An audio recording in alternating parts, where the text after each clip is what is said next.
ஒரு 4 ஸ்பூன் எண்ணெய் ஊற்றிக்கலாம். எண்ணெய் சூடானோடனே ஒரு 2 ஸ்பூன் சோம்பு அது நல்லா பொரியட்டும். பொரிஞ்சதுக்கப்புறம் 2 பச்சை மிளகாய், ஒரு கொத்து கருவேப்பிலை,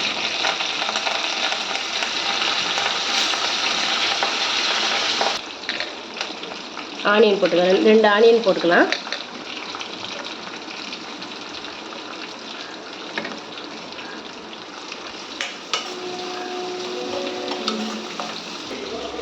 இந்த வெங்காயம் வதங்கிறதுக்கு ஒரு 1/4 ஸ்பூன் உப்பு போட்டுக்கலாம். லைட்டாக வெங்காயம் ரொம்ப வதங்கணும் அவசியம் இல்லை, லைட்டாக வதங்கினாலே போதும். அதுக்கப்புறம் 2 தக்காளியை கட் பண்ணி அதை ஆட் பண்ணிக்கலாம்.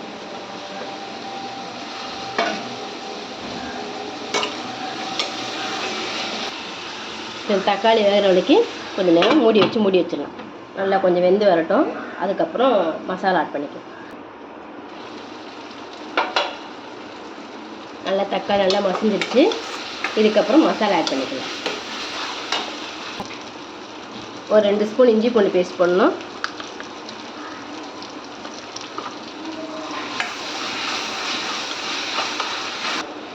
ஒரு 1/4 ஸ்பூன் மஞ்சள்தூள்,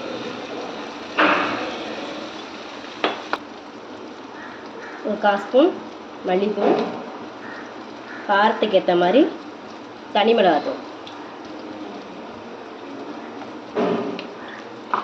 கொஞ்சம் கலருக்கு காஷ்மீர் ரெட் தூள் கொஞ்சமாக ஆட் பண்ணிக்கலாம். கொஞ்சம் மிளகுத்தூள் நம்ம லாஸ்ட்டில் கொஞ்சம் அதிகமாக ஆட் பண்ணிக்குவோம். இப்போ கொஞ்சமாக போட்டுக்குவோம். இது எல்லாத்தையும் கலந்து கொடுத்துக்கலாம். கொஞ்சமாக கரம் மசாலா தூள், ரொம்ப போட வேணாம், லைட்டாக போட்டால் போதும். எல்லா மசாலா போட்டு ஆட் பண்ணி ராஸ்மெல்லாம் போனதுக்கப்புறம்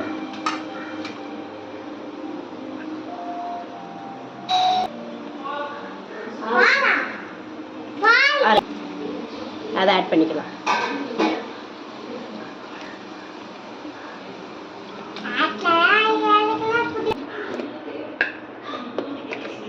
மீனுக்கு தேவையான உப்பு ஆட் பண்ணிக்கலாம்.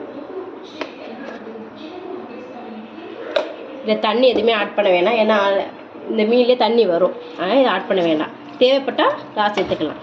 இப்போ லைட்டாக கலந்து கொடுத்துட்டு மூடி வச்சுருவோம்.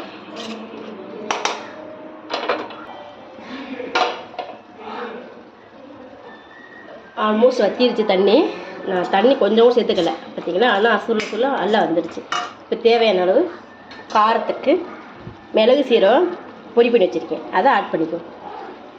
நான் நிறையா போட்டுக்குவோம், தூக்கலாக போட்டால் தான் நல்லா காரசாரமாக இருக்கும். போட்டு லைட்டாக ஒரு கிண்டிட்டு இறக்கிற வேண்டியதான். அவ்வளோதான், டேஸ்டியான கனவா மசாலா ரெடி. வாங்க டேஸ்ட் பண்ணி சாப்பிடலாம். எப்படி இருக்குன்னு ரச சாதம், சாம்பார் இதுக்கெல்லாம் வச்சா அல்டிமேட்டாக இருக்கும். ட்ரை பண்ணி பாருங்கள். இந்த மாதிரி டேஸ்டியான